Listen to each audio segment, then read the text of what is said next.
The canvas walls of the boarding house pressed in on Jane Morrison like a vice. The constant coughs and whispers of 8 other women, barely muffled by the thin fabric partitions that divided their cramped sleeping quarters into something resembling privacy. She had lived in this suffocating arrangement for 3 months now, ever since arriving in Centralia, Colorado in the spring of 1875. And every night she dreamed of walls that did not move with the wind, of a door she could close, of silence that belonged only to her. Jane rolled onto her side, pulling the scratchy wool blanket up to her chin, as Mrs. Patterson snored loudly from the next partition. The woman who ran the boarding house charged $2 a week for this privilege, this shared corner of fabric and floor where Jane could lay her head after 12-hour shifts at the general store. At 22 years old, Jane had never known solitude, growing up innocent. Louis' tenement with 4 sisters and 3 brothers had been chaos from dawn until dusk, and when her parents died of cholera 2 years ago, she had moved in with her eldest sister's family, sleeping on their kitchen floor until she saved enough money to head west. The promise of the frontier had been freedom, space, possibility. But Centralia was bursting at the seams with miners, prospectors, and merchants all seeking their fortunes in the surrounding mountains where silver veins ran deep. Affordable lodging was scarce, and a single woman working as a store clerk could barely afford even this flimsy accommodation. Jane pressed her palms against her eyes, willing sleep to come, but the boarding house remained alive with sound. Someone was crying softly 3 partitions over. Mrs. Patterson muttered something incomprehensible in her sleep. Outside, drunken voices carried from the saloons that lined the muddy Main Street. When morning finally came, Jane dressed quickly in the dim pre-dawn light, pulling on her simple brown dress and pinning her chestnut hair into a tight bun. She splashed cold water on her face from the communal basin and slipped out before the other women began their morning routines. The chaos of 8 women trying to prepare for their days in such a confined space was something she preferred to avoid. The April morning air was crisp and clean, a welcome change from the stuffy interior of the boarding house. Jane walked the 3 blocks to Henderson's general store, enjoying these few moments of relative quiet before the town came fully alive. The mountains rose up around Centralia like sentinels, their peaks still white with winter snow even as spring struggled to take hold in the valley below. She unlocked the store with the key Mr. Henderson had entrusted to her, taking pride in being the first to arrive. The elderly store owner had recognized her competence quickly, and she had proven herself invaluable in the 3 months since her hiring. She knew the inventory better than anyone, could calculate prices in her head faster than most could with paper and pencil, and had a way with difficult customers that kept them coming back. Jane was restocking the shelves with tins of beans when the door opened, its bell chiming to announce a customer. She turned with her professional smile already in place, but the words of greeting died on her lips. The man who entered had to duck slightly to clear the door frame. He stood well over 6 feet tall, with shoulders that seemed to span half the width of the narrow aisle. His hair was dark brown and hung past his collar, slightly wild as though he cut it himself without benefit of a mirror. A thick beard covered the lower half of his face, but it could not hide the strong line of his jaw. He wore buckskin pants and a heavy wool shirt that stretched across a chest built from years of hard labor. His arms, visible where he had rolled up his sleeves, were corded with muscle that flexed as he removed his wide-brimmed hat. What struck Jane most, however, were his eyes. They were a startling gray-blue, like storm clouds over the mountains, and when they met hers, she felt a jolt run through her body that she could not explain. Morning, he said, his voice a low rumble that seemed to resonate in her chest. "I need supplies." Jane found her voice, though it came out slightly breathless. "Of course. What can I help you find?" He pulled a folded piece of paper from his pocket and handed it to her. His fingers were calloused and scarred, the hands of a man who worked with them every day. Jane unfolded the list, grateful for something to focus on besides the way her heart was beating too fast. "This should not take long," she said, scanning the items. "Flour, salt, coffee, sugar, dried beans, bacon, ammunition." The typical order of someone who lived far from town and stocked up infrequently. "Are you new to the area?" "Been up in the mountains about 5 years now," he replied, following her as she began gathering items from the shelves. "Do not come to town often. Name's Aiden Yates." "Jane Morrison," she replied automatically, then wondered if she should have been so forthcoming.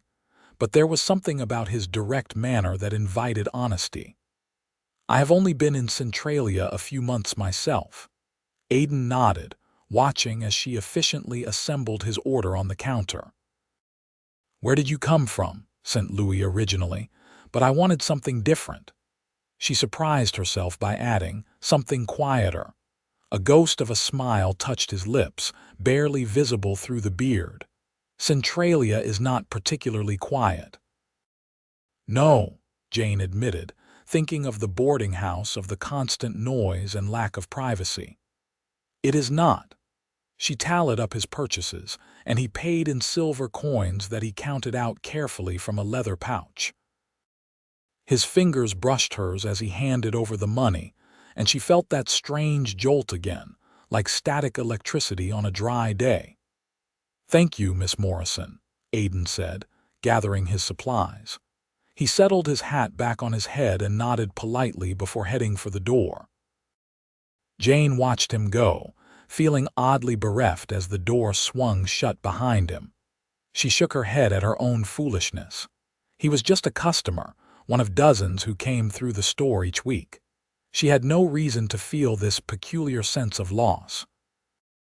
But as the days passed, Jane found herself thinking about Aiden Yates more than she cared to admit. She wondered what his life was like up in the mountains, wondered what kind of man chose such solitude.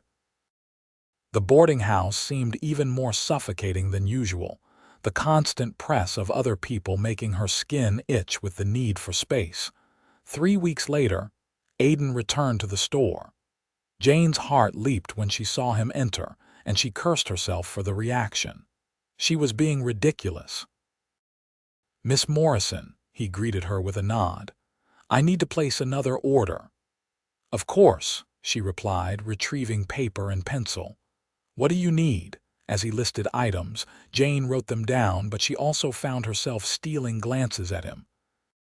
Today his hair was tied back with a leather thong, revealing more of his face. His features were strong and weathered, with lines at the corners of his eyes that suggested he squinted into the sun often.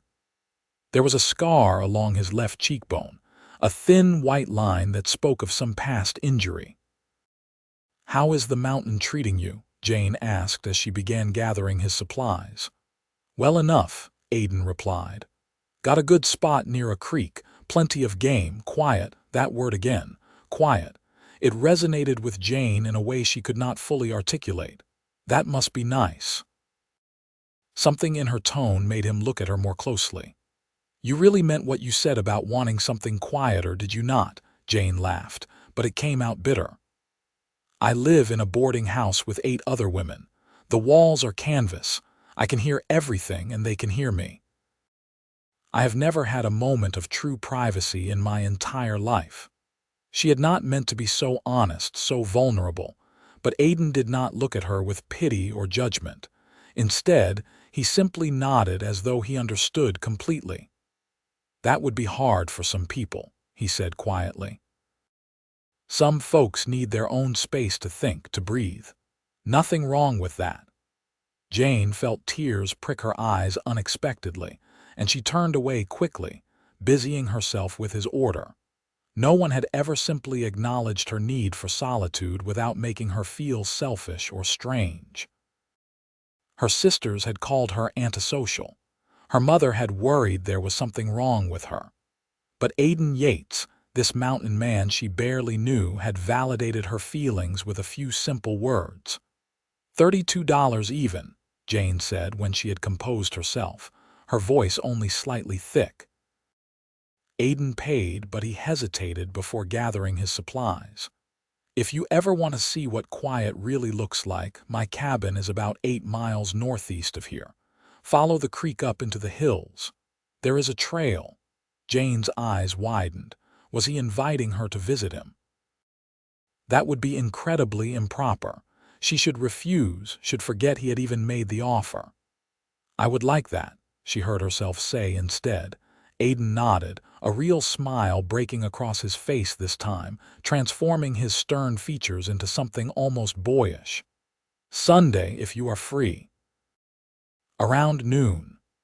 He left before she could second-guess herself, and Jane stood behind the counter feeling as though she had just agreed to something momentous, though she could not say exactly what.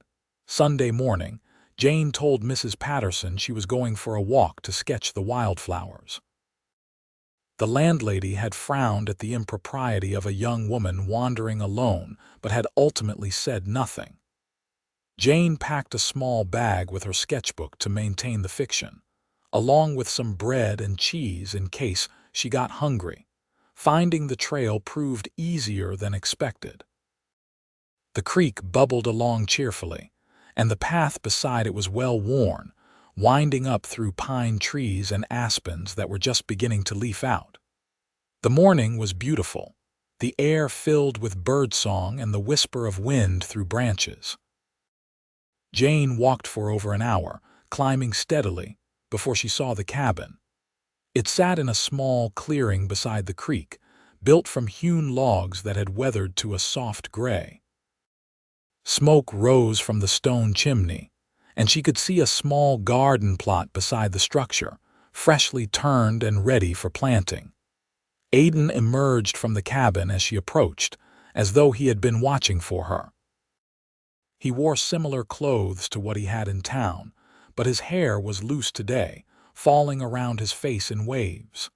He looked entirely in his element here, like a part of the landscape itself.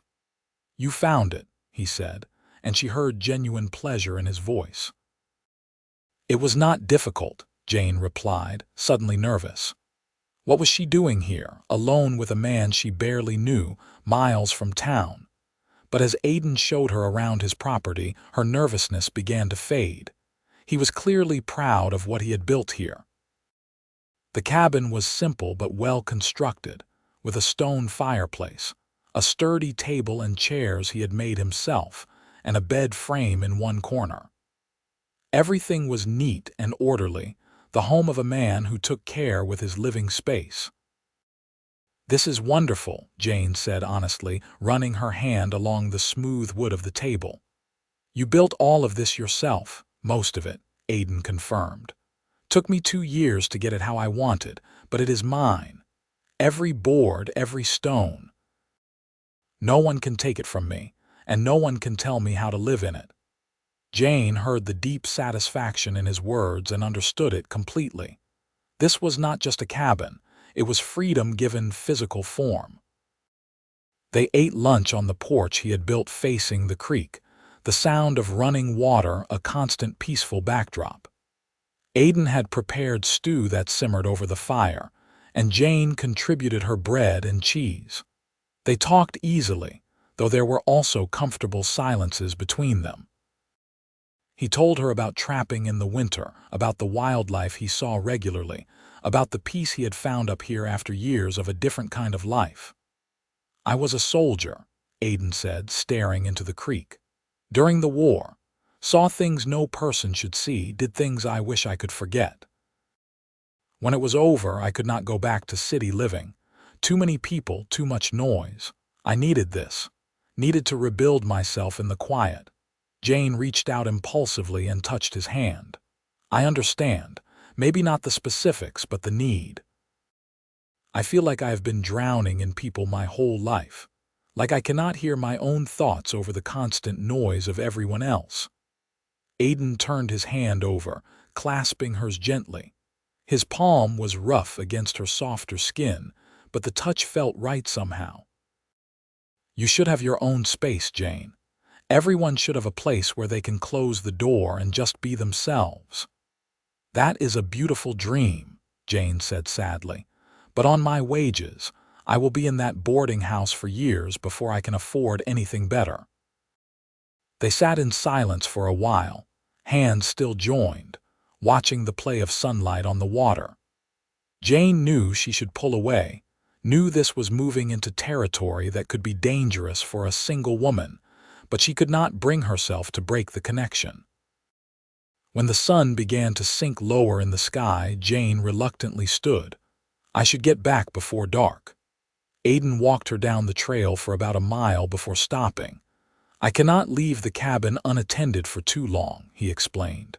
"But you are welcome to visit again, anytime you need some quiet." Jane nodded, knowing she would take him up on that offer. "Thank you, Aiden, for sharing this with me."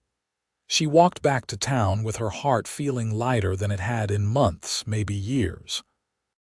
But as she climbed the steps to the boarding house, hearing the cacophony of voices within, the weight settled back onto her shoulders. Over the next few weeks, Jane visited Aiden's cabin 3 more times. She told herself she was simply seeking respite from the boarding house, enjoying the peaceful surroundings and the quiet. But she knew the truth was more complicated. She was falling for Aiden Yates, for his quiet strength and his understanding, for the way he looked at her like she was something precious, and the way his rare smiles transformed his face. He was falling too.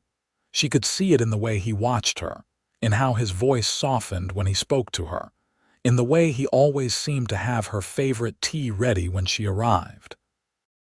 They had not spoken of it, had not crossed the line beyond hand-holding in one brief moment when he had brushed her hair back from her face with a tenderness that made her breath catch. On her 4th visit, Jane arrived to find Aiden working behind the cabin, an area she had not explored before. He was shirtless despite the cool mountain air, his torso gleaming with sweat as he drove a post into the ground. Jane stopped short, her mouth going dry at the sight of him. She had known he was strong, but seeing the muscles of his back and arms flex with each swing of the hammer made something clench low in her belly. Aiden turned and saw her, a slow smile spreading across his face. "You are early." "The store closed early today," Jane managed to say, trying not to stare at his chest, at the way his muscles moved beneath tanned skin. "What are you building?" Aiden set down the hammer and reached for his shirt, pulling it on before answering. Jane felt both disappointed and relieved.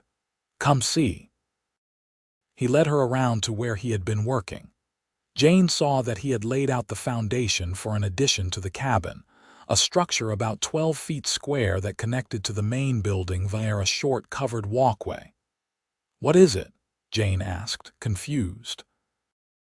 Aiden was quiet for a moment, and when he spoke, his voice was serious. "I have been thinking about what you said, about never having your own space, about always being surrounded by people and noise." He turned to face her fully. "I am building you a room, Jane. A place where you can close the door and have silence, where you can be alone when you need to be." Jane stared at him, unable to process what he was saying. "You are building me a room." "I know we have not known each other long," Aiden continued, the words coming faster now as though he was afraid of losing his nerve. "And I know this might seem presumptuous, but I cannot stop thinking about you in that boarding house, never having any peace. You deserve better than that. You deserve your own space." He took a breath. "And I want you here, Jane, with me, if you will have me." Jane felt tears spill down her cheeks. No one had ever done something like this for her, had seen so clearly what she needed and moved to provide it without being asked. "Aiden, I do not know what to say.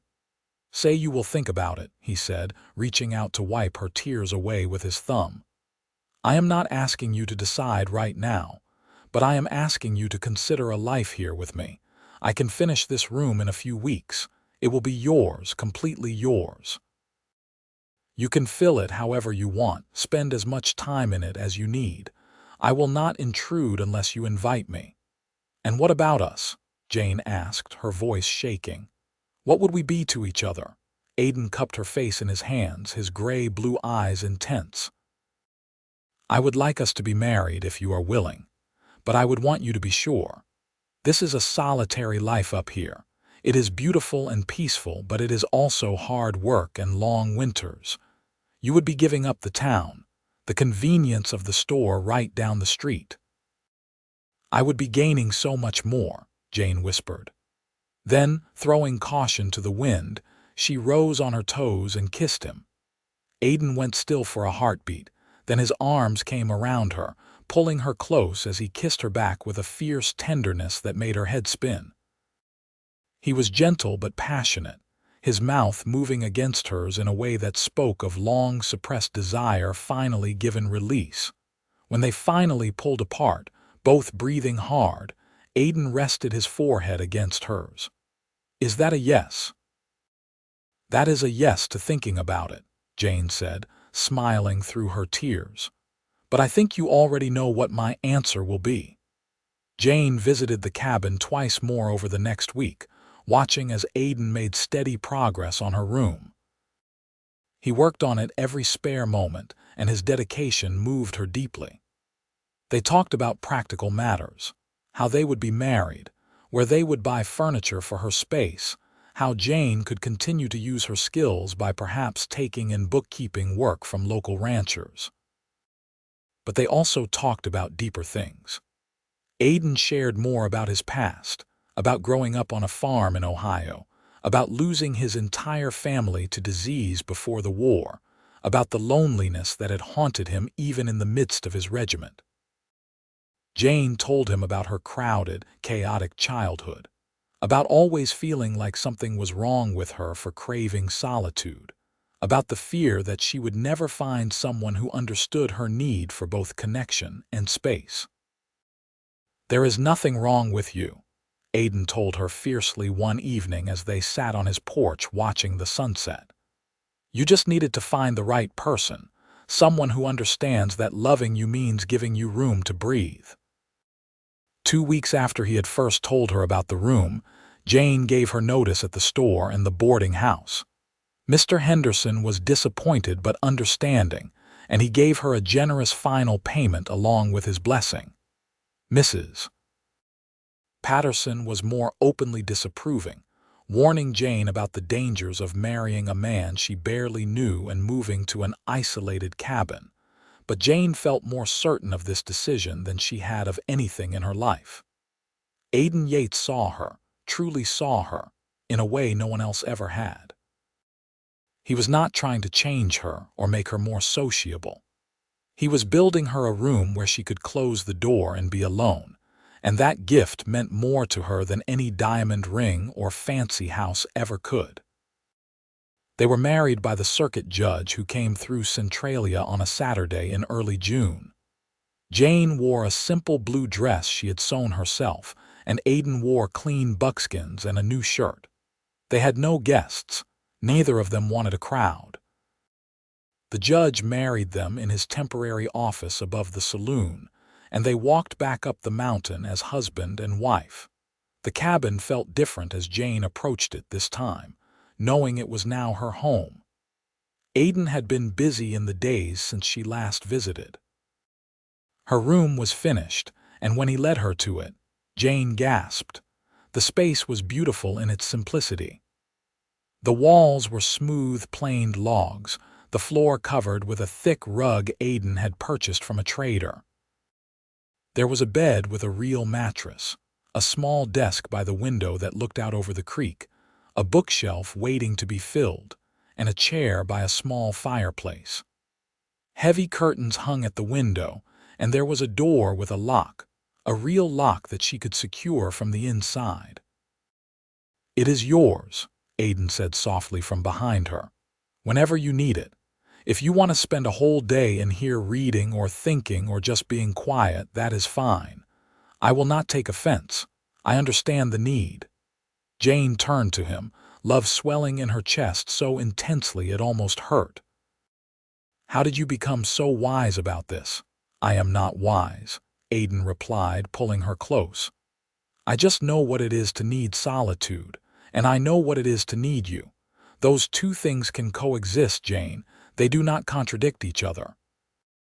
Their wedding night was gentle and passionate, Aiden taking care to make sure Jane felt safe and cherished. He was patient with her inexperience, guiding her with hands that were calloused but tender, showing her the ways bodies could bring pleasure. Jane had been nervous, but with Aiden, it felt natural and right. He made her feel beautiful and desired, and when they finally lay tangled together in his bed, now their bed, Jane felt a peace settle over her that she had never known before. Life on the mountain was hard work, but Jane thrived in ways she never had in the city. She learned to tend the garden, to preserve food for winter, to identify edible plants in the forest. Aiden taught her to shoot, patiently correcting her stance and aim until she could hit a target reliably. She took in bookkeeping for 3 nearby ranches, work she could do from the desk in her room, and the extra income was welcome. But what she loved most was the rhythm of their days. They would wake together in the main cabin, make breakfast side by side, and then often split up for the day. Aiden would tend to his trap lines or hunting or whatever work needed doing, while Jane would retire to her room to work on the books or simply to read and think. Some days, she spent hours in there, enjoying the solitude, reveling in the silence that was hers alone. Other days, she would emerge after only an hour or two, seeking Aiden's company. He was always welcoming, never making her feel guilty for her varying needs. They would work together in the garden, or she would accompany him to check his traps, or they would simply sit on the porch talking about everything and nothing. The balance was perfect. Jane finally understood that she could have both the connection she craved with another person and the solitude her soul required. With Aiden, she did not have to choose. As summer deepened into fall, Jane found herself deeply, irrevocably in love with her husband.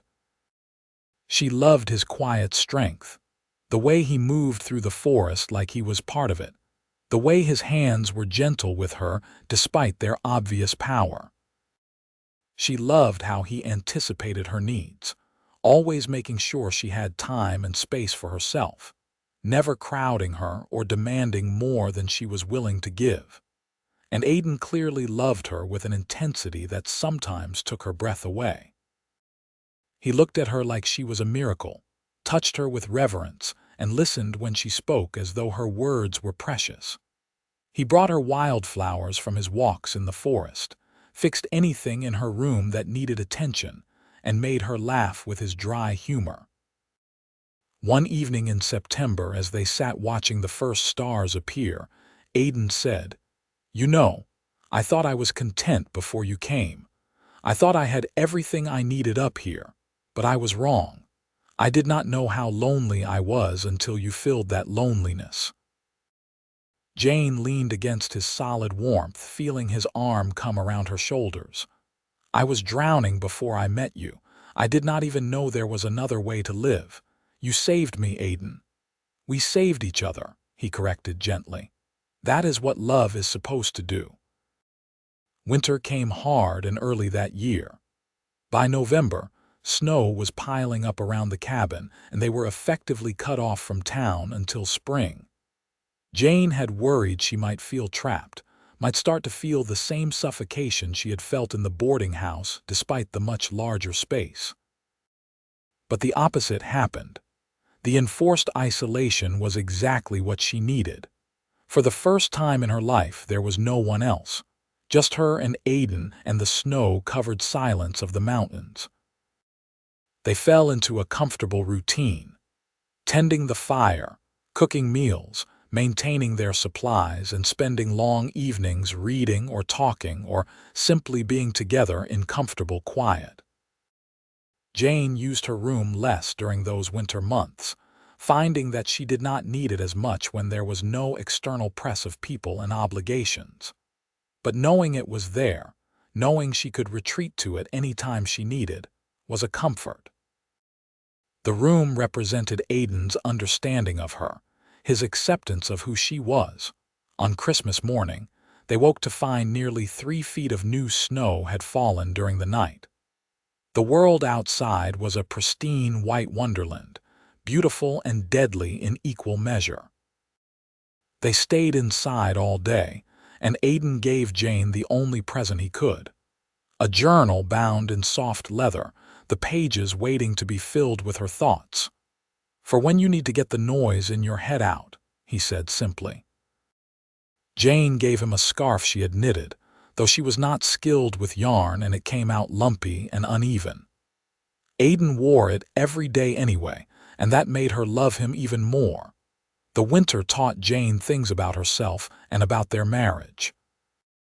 She learned that Aiden snored slightly when he slept on his back, that he was grumpy in the mornings until he had coffee, that he hummed tunelessly while doing chores.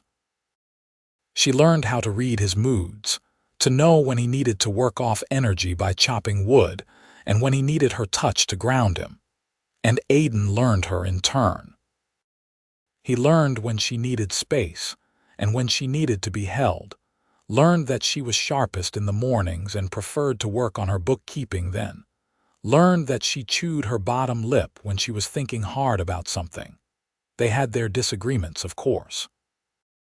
No two people could live in such close quarters without occasionally irritating each other. But they learned to talk through their issues, to give each other space when needed, to come back together with apologies and understanding. By the time spring began to creep back into the mountains, melting the snow and coaxing green shoots from the earth, Jane felt like she had been reborn. The woman who had arrived in Centralia a year ago, desperate and suffocating in the boarding house, was gone. In her place was someone stronger, more settled, more herself than she had ever been. As the trails became passable again, they made the trip down to town for the first time in months. Jane felt Aiden's protectiveness kick in as they walked the muddy streets, his hand at the small of her back, his body angled slightly in front of hers as though to shield her from the crowds and noise. The town felt overwhelming after months of solitude. The sounds of voices and horses and construction assaulted Jane's ears, making her want to press her hands over them. The press of people on the wooden sidewalks made her skin crawl. She found herself leaning into Aiden, seeking his solid strength as an anchor. They completed their business quickly, selling the furs Aiden had collected over the winter, purchasing supplies they could not make or grow themselves, collecting payment from Jane's rancher clients for the bookwork she had sent down with a trapper in February. Then they headed back up the mountain, both of them visibly relaxing as the noise of town faded behind them. "I used to dream of quiet," Jane said as they climbed the familiar trail. "Now I do not think I could ever go back to living any other way." Aiden smiled, taking her hand in his much larger one. "You will never have to. This is our life now, Jane, for as long as you want it." "Forever, then," Jane replied, and she meant it with every fiber of her being. The summer of their second year together brought unexpected news. Jane began feeling ill in the mornings, a persistent nausea that left her weak and shaky. At first, she thought perhaps she had eaten something bad, but as the weeks passed and her monthly courses failed to come, a different possibility emerged. She was pregnant. Jane sat in her room, door closed, processing this information. She had known it was possible, of course. She and Aiden had been intimate regularly since their marriage, and they had taken no precautions. But somehow the reality of it had not quite sunk in until now. A baby. A child. Another person in their carefully balanced life. Fear swirled in Jane's chest, cold and sharp. Would a baby ruin everything? Would she lose this peace she had fought so hard to find?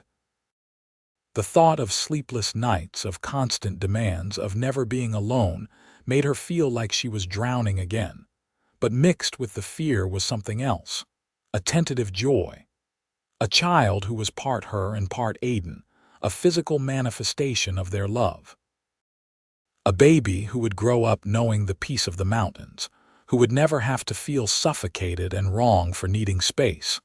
When Jane finally emerged from her room several hours later, Aiden took one look at her face and set down the harness he had been mending. "What is wrong?" Jane opened her mouth, then closed it, unsure how to put her tumultuous feelings into words. "I am pregnant," she finally said simply. Aiden went very still. Then slowly a smile spread across his face, transforming his features with pure joy. "Truly, I think so." "I am fairly certain," Jane amended. "The signs are all there." Aiden crossed to her in 3 long strides and pulled her into his arms, holding her tightly. Jane felt his heart pounding against her cheek, heard the rough emotion in his voice when he spoke. "A baby, our baby. Are you happy?" Jane asked, her voice muffled against his chest. "Happy?" Aiden pulled back to look at her, and she saw his eyes were bright with unshed tears. "Jane, I never thought I would have a family. After the war, after everything I lost, I thought I was meant to be alone. Then you came into my life and changed everything. And now this." He shook his head in wonder. "This is more than I ever dared hope for." His joy was infectious, pushing back some of Jane's fear. "I am scared," she admitted.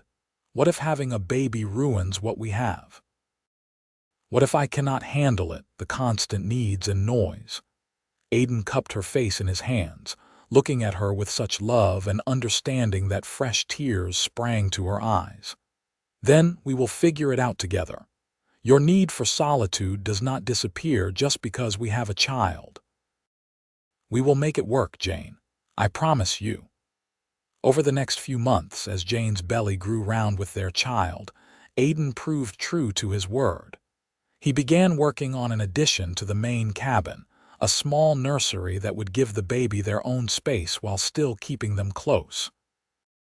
But he also reinforced that Jane's room was still hers, that she would still have her sanctuary when she needed it.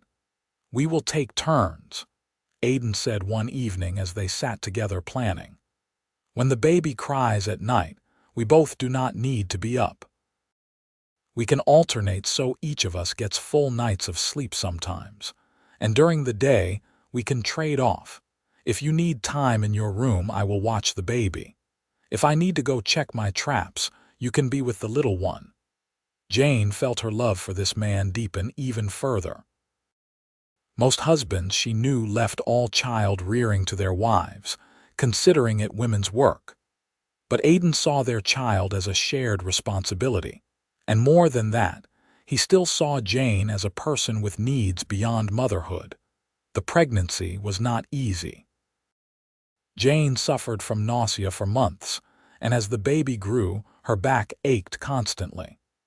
She felt huge and ungainly, frustrated with her body's limitations. But Aiden was endlessly patient and supportive. He rubbed her sore back, held her hair when she was sick, and never complained when she snapped at him out of discomfort and hormonal frustration. Winter came again, and Jane felt a moment of panic. What if the baby came during a blizzard? What if something went wrong and they could not get to town for help? But Aiden had thought of that. He had made arrangements with a midwife in town, a tough, older woman named Mrs. Carlson, who agreed to come stay with them for the last month of Jane's pregnancy. They set up a small bed for her in the main cabin, and her presence was both comforting and slightly irritating to Jane, who was not used to having another person in their space. On a cold January night, 3 weeks earlier than expected, Jane went into labor. The pain was unlike anything she had ever experienced, wave after wave of it crashing over her until she thought she might break. But Aiden stayed by her side the entire time, holding her hand, murmuring encouragement, being her anchor in the storm. After 16 hours of labor, their son was born. He came into the world screaming his displeasure, red-faced and furious, and Jane fell in love instantly. Aiden held the baby with a reverence that made Jane's heart ache, his large scarred hands gentle as they cradled the tiny body. "He is perfect," he whispered, tears streaming unashamedly down his face. "Jane, he is perfect." They named him Thomas Andrew Yates after both of their fathers. Tommy, as they quickly began calling him, was a good baby for the most part, but he still demanded constant attention in those early weeks. Jane found herself exhausted in a way she had never been before, her body still recovering from birth, while also providing milk for an eternally hungry infant. True to his word, Aiden shared the burden. He would take Tommy for hours at a time, walking with him, talking to him in that low, rumbling voice, giving Jane the breaks she desperately needed. She retreated to her room often during those first months, sometimes to nap, sometimes just to sit in silence and remember who she was beyond being a mother. She had worried that Aiden might resent her need for those breaks, might think she was not a good mother for wanting time away from her baby. But he never did. He understood, as he had always understood, that she needed both connection and solitude to thrive. As Tommy grew from an infant to a chubby, cheerful baby, Jane found her rhythm. The overwhelming exhaustion faded, and she discovered that motherhood, while challenging, was not the cage she had feared. Yes, there were hard days when Tommy was fussy and nothing would console him, when she felt touched out and desperate for space. But there were also moments of pure magic. Tommy's first smile, the way he giggled when Aiden pretended to be a bear, the weight of him sleeping against her chest. And she still had her room. She still had her sanctuary. Some days she barely used it, content to be in the main cabin with her family. Other days, she spent hours there while Aiden cared for Tommy, and she emerged refreshed and ready to be present again. By the time Tommy was a year old, toddling around the cabin on unsteady legs and getting into everything, Jane felt like she had truly integrated all the parts of herself. She was a wife, a mother, a bookkeeper, and a woman who needed solitude. None of those identities canceled out the others. On a warm spring evening, with Tommy asleep in his crib and the sound of the creek providing its constant soothing backdrop, Jane and Aiden sat on their porch as they had so many times before. "Are you happy?" Aiden asked, echoing Jane's question from when she had told him about the pregnancy. Jane considered the question seriously. "I am," she said, surprised by how much she meant it. "I never thought I could be this happy. I thought I had to choose between being with people and being alone, between connection and solitude. But you showed me I could have both." Aiden pulled her close and she rested her head on his shoulder, feeling the solid strength of him. "You have given me everything I never knew I needed," he said quietly. "A home that is more than just a cabin, a family, a purpose beyond just surviving." They sat in comfortable silence as the stars began to emerge in the darkening sky. From inside, Tommy made a small sound in his sleep but did not wake. The creek burbled on endlessly. The wind whispered through the pines. This, Jane thought, was what peace felt like. Not the absence of noise or people, but the right balance of solitude and connection. A room of her own when she needed it, and the arms of the man she loved when she needed that. A child who brought chaos and joy in equal measure. A life that was hard but also deeply fulfilling. Years passed in the rhythm of mountain life. Tommy grew into a sturdy boy with his father's gray-blue eyes and his mother's chestnut hair. When he was 3, Jane became pregnant again, and this time she felt only joy with no shadow of fear. She knew now that their life could accommodate a larger family, that her need for solitude would not disappear, but would also not be crushed by the demands of motherhood. Their second child, a daughter they named Clara Rose Yates, was born on a beautiful summer morning. She was calmer than Tommy had been, a peaceful baby who seemed content to simply observe the world around her. Tommy was fascinated by his little sister, always wanting to help care for her, and watching Aiden with both of their children filled Jane with a contentment so deep, it sometimes brought her to tears. When Clara was 6 months old, Jane stood in her room one afternoon, looking around at the space that had meant so much to her. She came here less often now, but it remained vitally important. This room represented Aiden's love for her, his deep understanding of who she was. It was a physical reminder that she was more than a mother and wife, that she was still Jane, a woman who needed space to think and breathe and be alone. She heard Aiden's footsteps outside the door, followed by his gentle knock. She smiled. Even after all these years, he never entered without permission. "Come in," she called. Aiden entered, carrying Clara in one arm while Tommy clung to his leg. "Tommy wants to show you the bird's nest he found," Aiden explained. Jane knelt down as Tommy launched into an excited explanation of the nest, complete with dramatic gestures. Clara gurgled happily, reaching for Jane's hair. Aiden stood behind them, his free hand resting on Jane's shoulder, and she felt surrounded by love. Later that night, after the children were asleep and she and Aiden had finished their evening chores, they walked together to her room. It was something they did sometimes, sitting together in the space he had built for her, a reminder of where their love story had truly begun. "Do you remember when you first told me you were building this room?" Jane asked, curled against Aiden's side on the small sofa he had added a few years ago.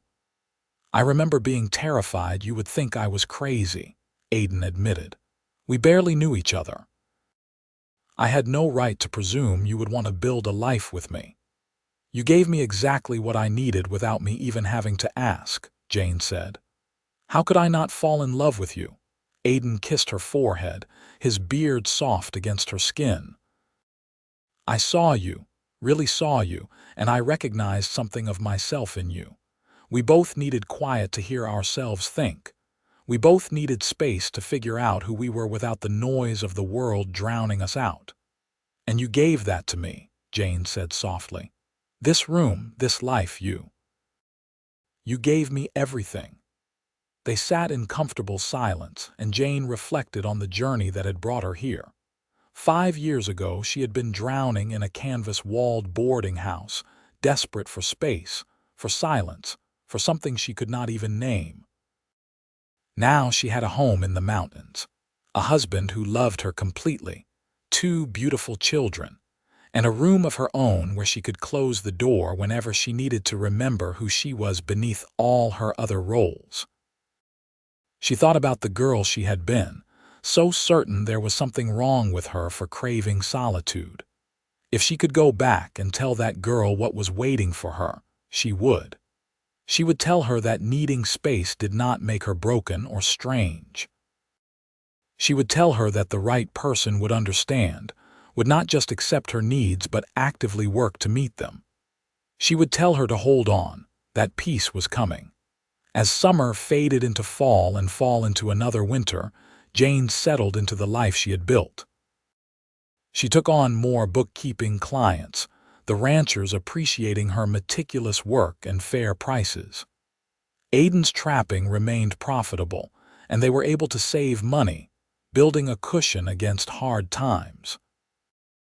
Tommy started learning his letters, showing a quick mind and insatiable curiosity about everything. Clara began walking, her first steps taken between her parents' outstretched arms. They were healthy and happy, thriving in the mountain air and the love that surrounded them. Jane still spent time in her room, though less than in those early days when she had first married Aiden. Sometimes she worked on her books there. Sometimes she simply sat and thought, processing her feelings and experiences in the silence. Sometimes she napped, catching up on sleep after a difficult night with the children. And sometimes Aiden joined her there, and they talked or made love or simply held each other in the quiet. The room had evolved from a sanctuary of solitude into something richer, a space that was entirely hers, but that she could also choose to share. On their 5th wedding anniversary, Aiden surprised Jane with a gift. He had carved an elegant wooden sign that read Jane's room in flowing script, and he hung it on her door with ceremony. "So everyone knows this space is yours," he explained. "That you have the right to your solitude, and that it should be respected." Jane traced the letters with her finger, emotion thick in her throat. "The children are too young to read this yet. But they will learn," Aiden said, "and they will grow up understanding that everyone needs their own space sometimes. That your mother needing time alone does not mean she loves them less. That solitude and love can coexist." Jane threw her arms around his neck, kissing him deeply. "Have I told you lately that you are the best man I have ever known?" Aiden's rare smile broke across his face. "You might have mentioned it once or twice." As their children grew, Jane and Aiden made sure to instill in them the importance of respecting boundaries and personal space. Tommy learned that when his mother's door was closed, he needed to knock and wait for permission before entering. Clara learned the same as she got older. And crucially, both children were given their own spaces as they grew, small corners of the cabin that were theirs alone, teaching them early that it was healthy and normal to sometimes want to be by oneself. The years continued their steady march. Tommy grew tall and strong like his father, with the same quiet intensity and love of the mountains. Clara was more social, making friends easily on their now more frequent trips to town, but she also had her mother's need for occasional solitude to recharge. When Tommy was 12 and Clara was 9, Jane became pregnant once more, a surprise baby that made them all laugh with joy. This child, another son they named Samuel James Yates, was born when Jane was 35, and he completed their family in a way none of them had known was missing. Samuel was a handful from the start, energetic and fearless in a way his siblings had not been. He kept them all on their toes, and more than once Jane was grateful for her room, for the ability to close the door and breathe when Samuel's boundless energy became overwhelming. But she was also grateful for her older children who helped care for their baby brother. Tommy would take Samuel on walks around the property, wearing him on his back in a carrier Aiden had made. Clara would sing to him for hours, her sweet voice soothing him when nothing else would. And Aiden, now in his mid-40s with threads of silver beginning to show in his dark hair, remained her rock. He had more lines on his face now, his body bearing the accumulated scars and aches of years of hard living, but to Jane, he was as handsome as the day she had first seen him duck through the door of Henderson's general store. On a crisp autumn afternoon, with Samuel napping and the older children helping their father with the harvest from their expanded garden, Jane stood in her room and looked around. The space had changed over the years. The desk was piled with ledgers and correspondence. The bookshelf overflowed with well-worn volumes. Drawings from her children adorned one wall, gifts they had made for her. A rocking chair sat in the corner now, added after Samuel's birth. But despite these additions, the room remained fundamentally what it had always been, hers. A space where she could close the door and be alone when the noise of family life became too much. A sanctuary that Aiden had built with his own hands because he understood what she needed, even before she fully understood it herself.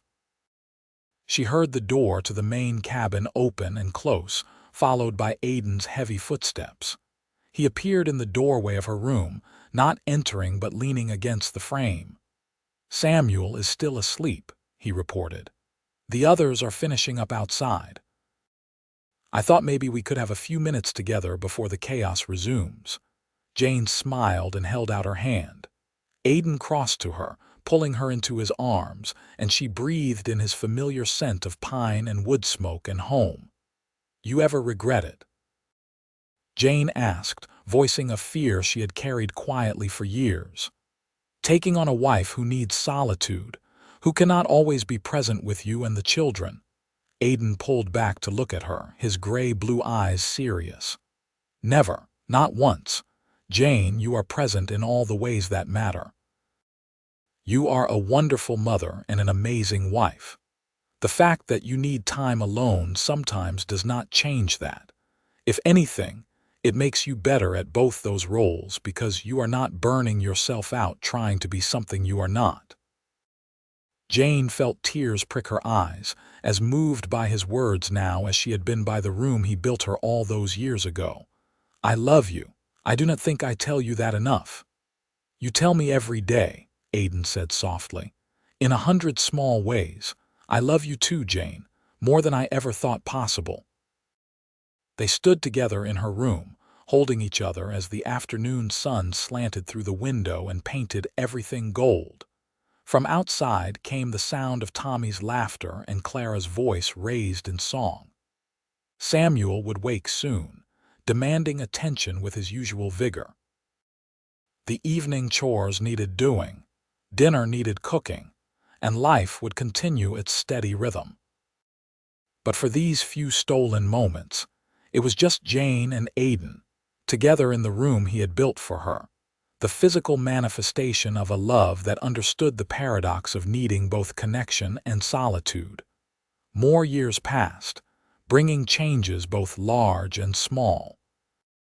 Tommy fell in love with a girl from town, a rancher's daughter with a quick mind and kind heart.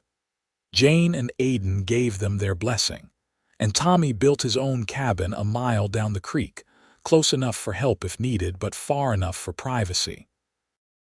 Jane cried at his wedding, overwhelmed by the realization that her baby was now a man starting his own family. Clara showed no interest in marriage, instead developing a talent for sketching that had people from all over the territory commissioning her work. She traveled occasionally to Denver, and even once to San Francisco to study with established artists, but she always came home to the mountains, needing their peace and quiet the same way her mother did. Samuel grew into a young man who was a perfect blend of both his parents. He had his father's strength and his mother's quick mind, but he was also more outgoing than either of them, making friends easily and bringing a constant stream of visitors to their mountain home. Yet he also understood when his mother needed quiet, and he would efficiently clear everyone out when he sensed she was becoming overwhelmed. Aiden and Jane grew older together, their hair graying, their bodies accumulating the aches and pains of age and hard living. But their love remained steady and strong, deepened by decades of partnership and understanding.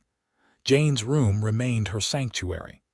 She went there less often now that the children were grown, but knowing it was there, knowing that space was hers, remained essential to her sense of self. Aiden had maintained it meticulously over the years, replacing boards as needed, repairing the fireplace, ensuring it remained the haven he had intended it to be. On a summer evening, with Jane now in her early 50s and Aiden pushing 60, they sat together on their porch as they had countless times before. Tommy and his wife had just left after dinner, their 2 young children worn out from playing with their grandfather. Clara was in town selling some pieces. Samuel was courting a girl from a neighboring ranch and was rarely home these days. "We have had a good life," Aiden said, reaching over to take Jane's hand in his. "We have," Jane agreed, squeezing his fingers. "Better than I ever dreamed possible." "Do you remember what you told me once?" Aiden asked. "About drowning in people, about never being able to hear your own thoughts." Jane nodded. "I was so lost back then, so desperate for something I could not even name." "You just needed space," Aiden said simply. "Space to breathe, to think, to be yourself. And I am grateful every day that I was able to give that to you." Jane turned to look at her husband, this man who had seen her so clearly from the very beginning. His hair was more gray than brown now, his beard shot through with silver. Deep lines creased his face, carved by decades of sun and wind and laughter. His body, while still strong, bore the marks of age and hard work. But his eyes were the same, that stormy gray blue that had captured her heart so many years ago in a general store in Centralia. And they still looked at her with the same love and understanding they always had. "You gave me more than space," Jane said softly.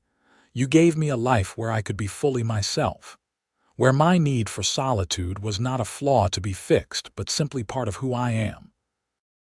You built me a room where I could be alone, yes, but more than that, you built me a life where I could be both alone and connected, where those two needs did not have to war with each other." Aiden brought her hand to his lips, kissing her knuckles with a tenderness that made her heart flutter even after all these years. "Building you that room was easy, Jane. Loving you has been the easiest thing I have ever done."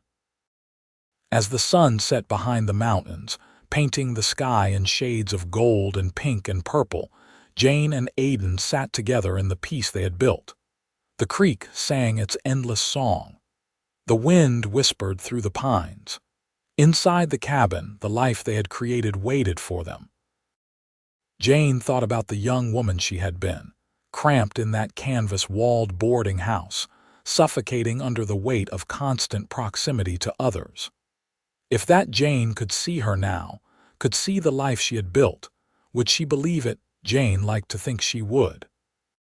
She liked to think that young woman, desperate and dreaming of quiet, would see this mountain paradise and this gruff, gentle man, and would recognize them as the answer to prayers she had not known how to voice.